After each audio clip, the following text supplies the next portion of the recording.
Hello, everyone. Welcome to today's episode of the Daily Sip. I am very, very excited to have the legendary Baroness Jane Campbell, who I've just been told we can call you Jane today. Is that right, Jane? Absolutely, Jane the Pain. Jane the Pain. How are you? I'm okay. I mean, what are we now? 4.5 weeks in lockdown. Yeah. I found the first two really stressful because I thought, oh no people, and I'm a very, very social animal. And the thought of not seeing all my family and friends was really daunting. But I'm getting more into a structure now, a new way to live, and I'm working really hard. And I've got a structure to my day, and I just catch up with friends on all these various platforms that I've learned. So COVID has actually been good for me in the sense that I've learned all three platforms: Zoom, Microsoft Teams, and Skype. And I'd never done any of them before. So hey, you're going to be a tech guru coming out of COVID-19. yeah, for a 60-year-old, that's not bad, is it? It's pretty good to me, definitely.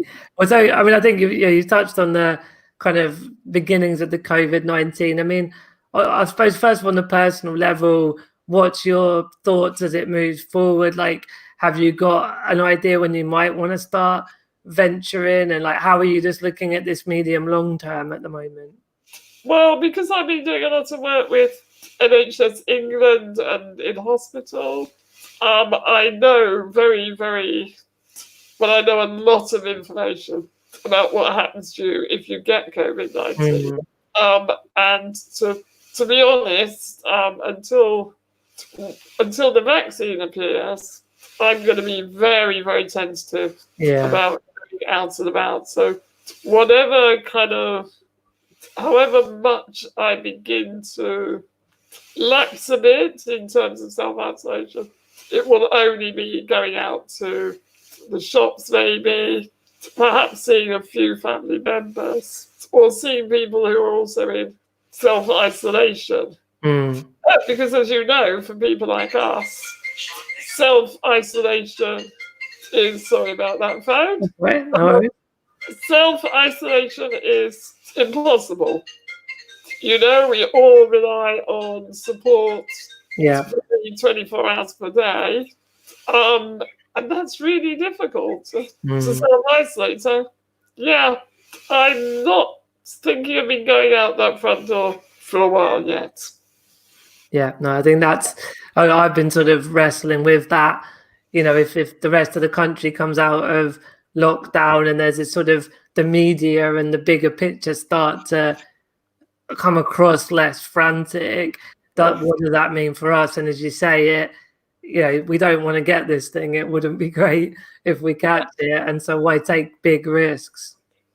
I also know that there are dangers ahead with relaxing the lockdown for us. And I think we've got to be very alive to that.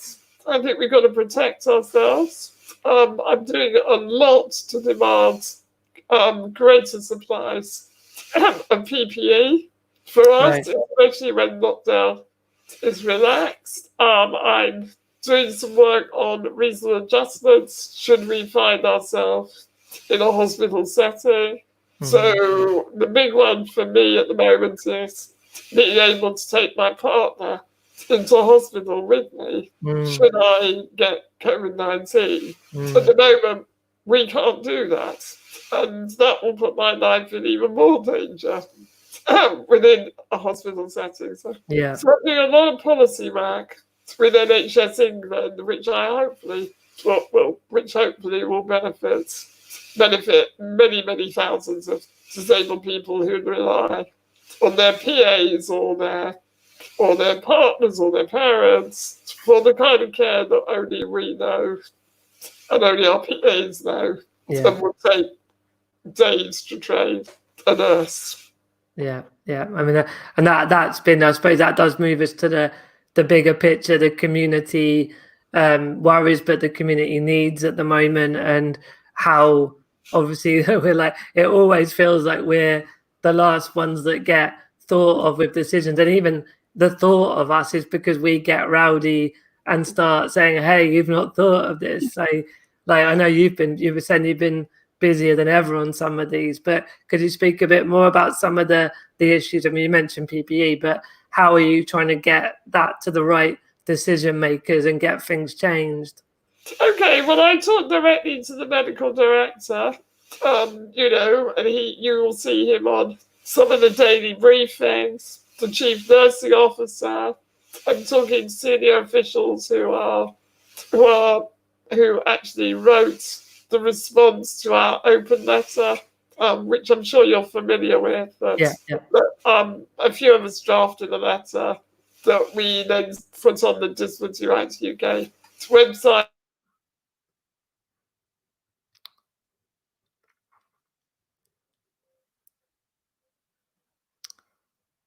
I think we've lost Jane there. See if we can get...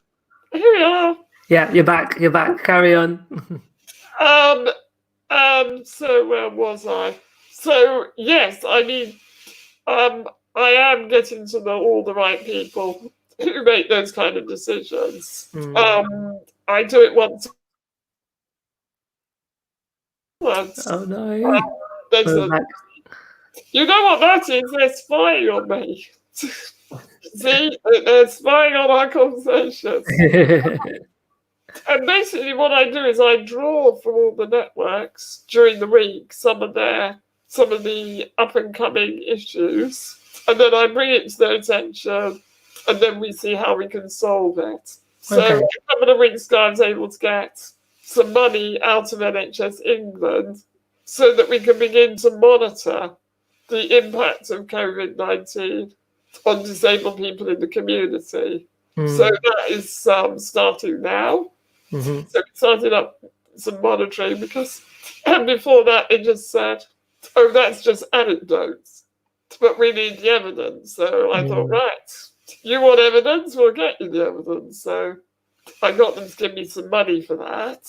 So that's monitoring, PPE, PAs in hospital.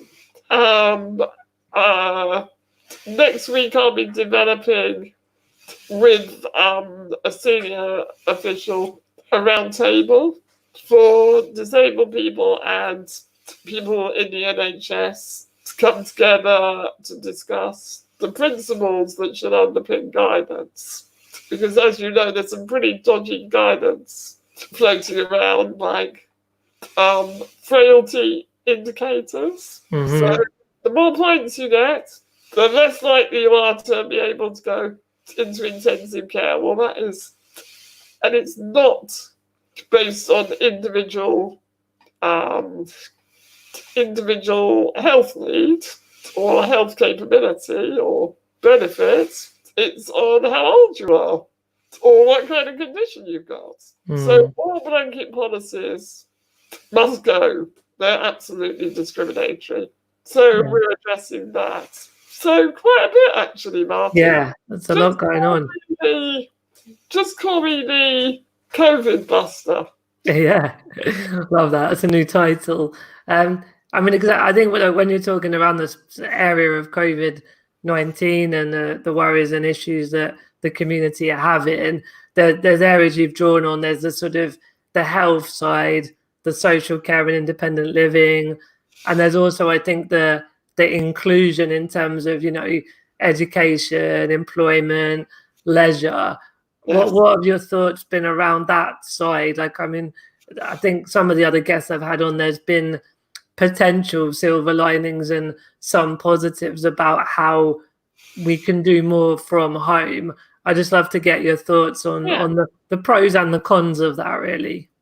Well, the good thing is remote working is very helpful for some disabled people. I don't want people to think that it's the answer, because we don't want to be stuck at home just on our computers, and we do not want the able-bodied world to think, all right, we'll employ a disabled person as long as they stay at home on their Yeah. computer and don't come into the office. That's the risk, isn't it? There's the risk. But the upside is people like the over 70s in the House of Lords, they for the first time are having to work at home remotely. And they're all really struggling with it. And yet, it's the only way that they can participate in our parliamentary democracy at the moment. Mm. So they're beginning to use remote working, and now they're beginning to say, actually, this is quite cool.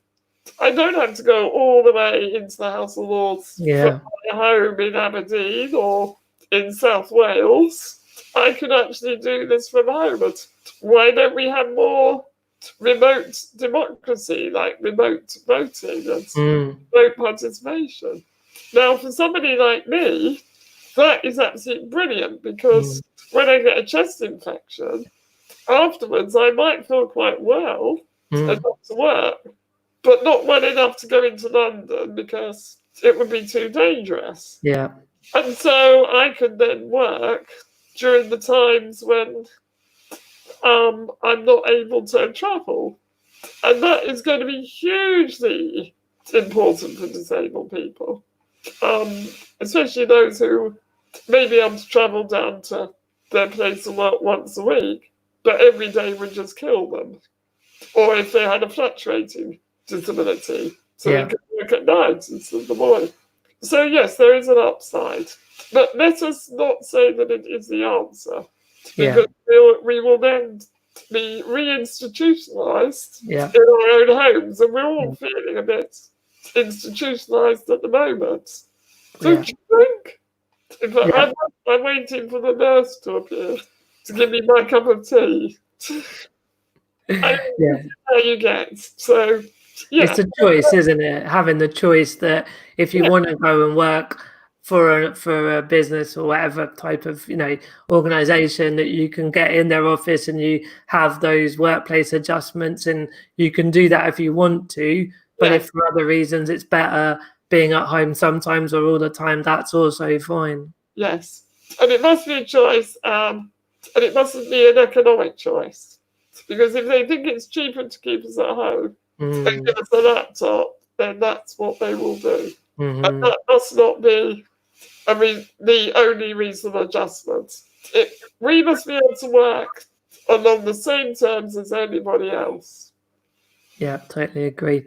And I think for me, the thing I really want to chat about with you, a couple of your thoughts, is around creating change. Because I think, whether it's COVID-19, whether it's, the work you did in the 80s where there was proper, chaining to buses and really trying to get... I know you're jealous. I know you're jealous that you never was alive at that time. I think it's fascinating that the core aim is that there are issues, like we've talked about the PP issues, there's all the other stuff that's gone on forever, and generally we're talking about disability rights. There's always that need for some sort of decision maker at a business or particularly a policy level to, as you said, they wanted evidence. So you, like in COVID-19, you gathered that evidence. But I think just for people watching that feel that discrimination and that struggle every day, what can we all do to help be heard and make that change at the end? Because it sometimes feels like there's clicktivism with the online world, and we feel like we're making a noise, but it doesn't feel that it is heard by the right people. It'd just be great to get a bit more your thought on that. Are you talking about campaigning here? Yeah, campaigning, absolutely.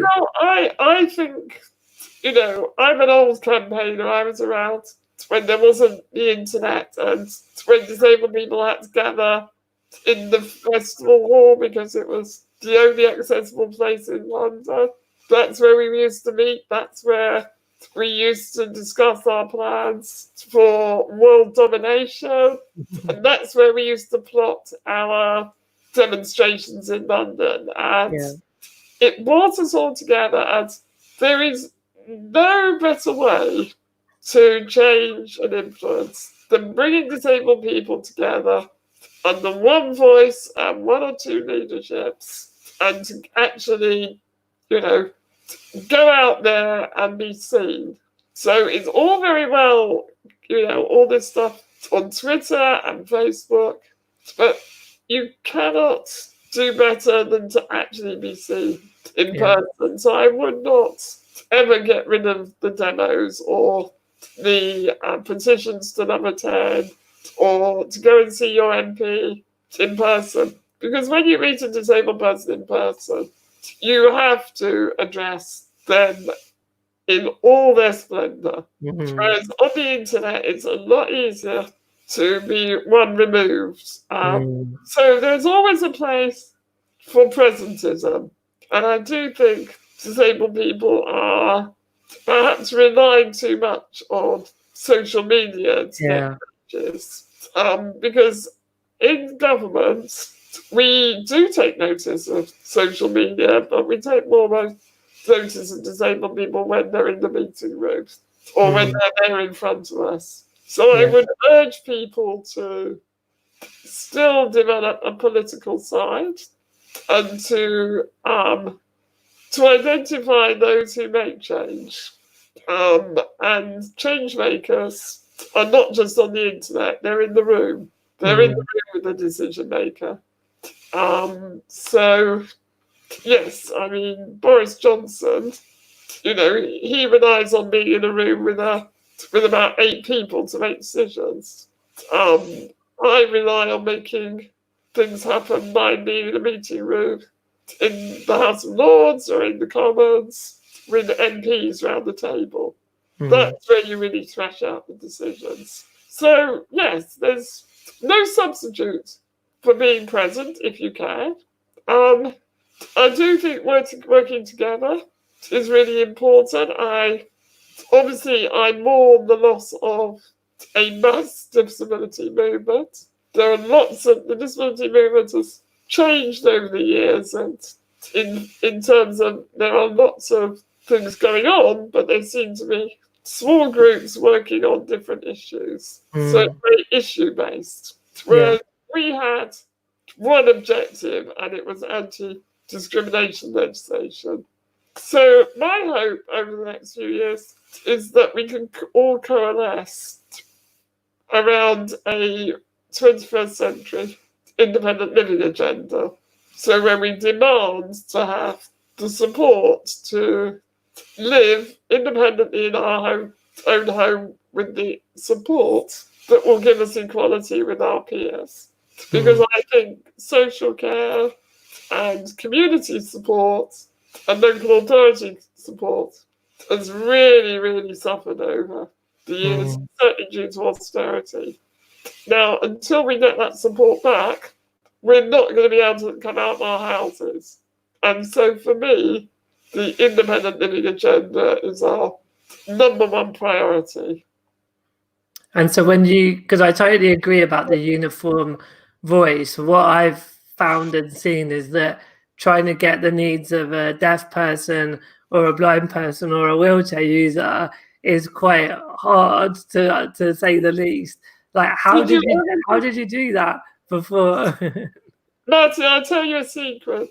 It was never easy. No, I can imagine. We used to have some terrible, terrible philosophical rows within the movement, but the one thing that we were always united on was that we never took these rows out into the public, and we always came out with a unified voice.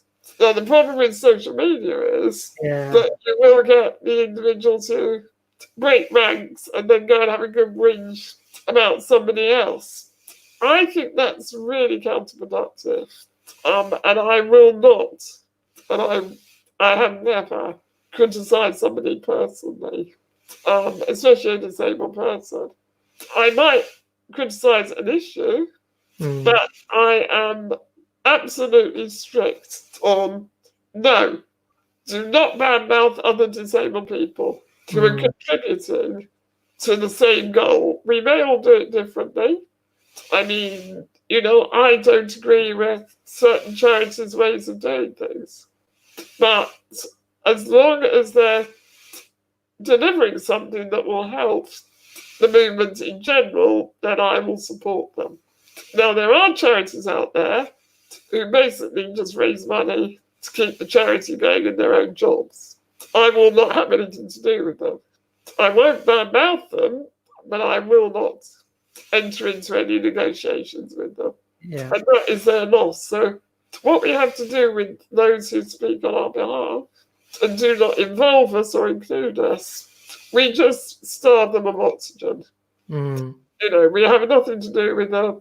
We keep talking about nothing about us without us, and we go forward together. Yeah, I totally agree. I've got a question on the legal side, not that one. Question for Jane: do you think the phrase "reasonable adjustments" should be now strengthened by some sort of enforcement? I mean, this takes us very much into Equalities Act and the law side of disability rights. What have you got any thoughts around that, Jane? Absolutely, I would say yes, and yes. In fact, we are doing a judicial review at the moment, which is questioning the easement, the Social Care Easement Act. So at the moment, social care has been eased. In other words, it doesn't have to give us what we need to live independently at the moment, because in the name of COVID, they can say, oh, we're not able to do that because we're doing COVID stuff. That is wrong. They're taking away it is counter to the Equality Act. Now, the Equality Act says in order for disabled people to have equal rights, they must have reasonable adjustments. Now, letting the local authorities off at this time is really bad, because actually it's now when we need more reasonable adjustments so that we can survive COVID and not end up in hospital. So absolutely, for me, reasonable adjustments are the number one priority and should be in any business, any public service, within the education system, everywhere. Because without reasonable adjustments, we have to go back at home or back in the institution, and we're hidden from society. The only way that we will be visible and participate as equal citizens is with reasonable adjustments. So do you think at the moment there's somewhat of a watershed moment? Could be. I mean, I think the whole term easements is very worrying. In other words, it's, well, reasonable adjustments are okay. When the economy is good, when everyone's healthy, then we'll let disabled people in and they can be equal participants. But if anything else happens, then reasonable adjustments go out the window. So, yes, I think it is a worrying time. However, it could be an opportunity to say, hey, look, everyone's complaining about the government not counting people in the community and people in care homes in the numbers of victims of COVID every day, fatalities. This is morally wrong. And we can say, right, you saw what happened, so let's not let that happen again. Let's develop a proper infrastructure of support for all our citizens, whether they are old, young, disabled, whatever, and create a truly healthy society. Because if we have a good, healthy society, and I use health in terms of our well-being, then we've got a very productive society. It's very expensive to keep disabled people hidden. You know, you've got to build institutions for them, or you know, or all the family carers have to leave work to support their disabled members of their family. So that's expensive.